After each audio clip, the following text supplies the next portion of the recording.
2 ohm, 3 ohm এবং 6 ohm রোধগুলিকে শ্রেণী ও সমান্তরাল সমবায়ে যুক্ত করলে দুটি ক্ষেত্রে তুল্য রোধ দুটির অনুপাত নির্ণয় করো। তো আমরা প্রথমত শ্রেণী ব্যাপারটা দেখে নিচ্ছি। শ্রেণী ঠিক এরকম হয়ে থাকে, একটার পর একটা শ্রেণী যোগ থাকে। তো প্রথমটি বলেছে 2, তারপরে বলেছে 3, তারপরে বলেছে 6। তো প্রথমটা হয়ে যাবে R1, দ্বিতীয়টা R2, তৃতীয়টা R3। তাহলে আমরা জানি যে R সমান R1 plus R2 plus R3। তাহলে 2 প্লাস 3 প্লাস 6 যোগ করলে আমরা পেয়ে যাচ্ছি 11। এবারে শ্রেণী হয়ে গেল। সমান্তরালের জন্য সমান্তরাল কীরকম হয়?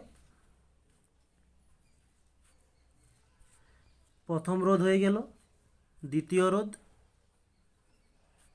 এবং তৃতীয় রোধ, এটা R1, R2, এটা R3।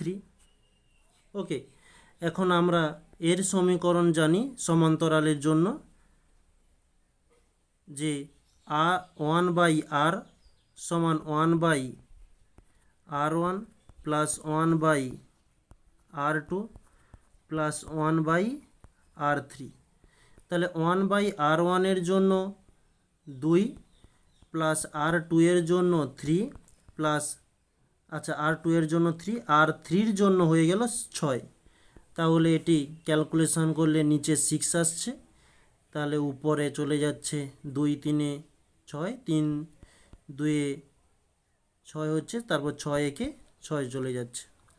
ওকে, তাহলে 3 2 5, এদিকে 1 6, তো 6/6, তাহলে কেটে গেলে 1 থাকছে। প্রশ্নের মধ্যে বলেছে যে এদের দুজনের অনুপাত কত।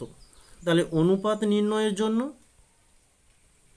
যে শ্রেণী টু